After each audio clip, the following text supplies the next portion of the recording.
Une rose, des lunettes, un chapeau de cow-boy ou un lion, non, ce ne sont pas les cadeaux pour Noël, mais bien des cadeaux virtuels sur TikTok. Et oui, les lives sont devenus un véritable gagne-pain pour les streamers TikTok, mais aussi et surtout pour les candidats de télé-réalité qui sont maintenant en grande difficulté financière suite au scandale des influx voleurs déclenché par Booba. Les lives remplacent les placements de produits, mais leur face cachée est tout aussi sombre. Alors concrètement, comment les lives TikTok sont-ils devenus le nouveau gagne-pain des influenceurs ?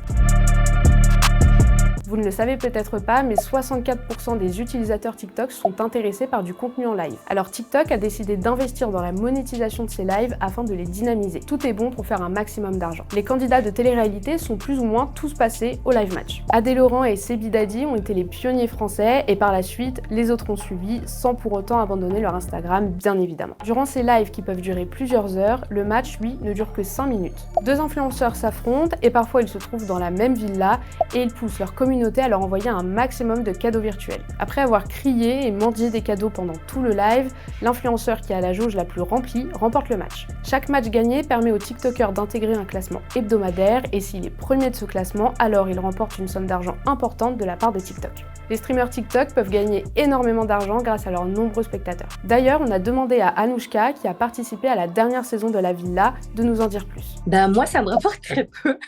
Parce que je fais pas le système de match à tout va. On fait des matchs de temps en temps pour rigoler. Des fois, on se fait des matchs où on est face à des gens qui ont aussi peu de personnes.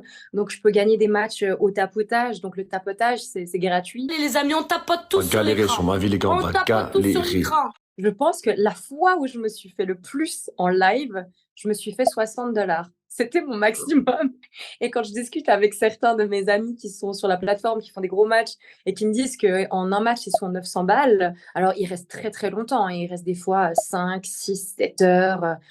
Voilà, mais c'est des sommes qui pour moi me paraissent complètement astronomiques. Ces derniers leur envoient des cadeaux TikTok, mais certains ne sont pas toujours majeurs. En effet, contrairement aux autres réseaux sociaux, s'inscrire sur TikTok, faire et ou participer à des lives est assez simple. Quoi qu'il en soit, les meilleurs spectateurs, eux, sont remerciés pendant le live. Ils gagnent en visibilité et donc en abonnés. Ce n'est donc qu'un simple échange de bons procédés. Moi, je cautionne absolument pas ça. En fait, il y a la manière de faire. Je pars du principe que les gens font ce qu'ils veulent de leur thune. C'est-à-dire que si des gens sont là pour donner, c'est qu'il y a un public qui est là pour ça. Donc, tout le monde joue le jeu. Ça me dérange pas. Là où, par contre, je tire la sonnette d'alarme, et c'est un truc qui m'a rendue folle, que j'ai même arrêté de partager des lives avec d'autres personnes, d'autres influenceurs que je ne connaissais pas et que je ne ferai plus avec eux, c'est quand je vois la pression psychologique qu'ils font. Il y a beaucoup de chantage émotionnel. C'est-à-dire, si vous me donnez ça, je vais vous follow back. Merci Marjo, merci Marjo, merci.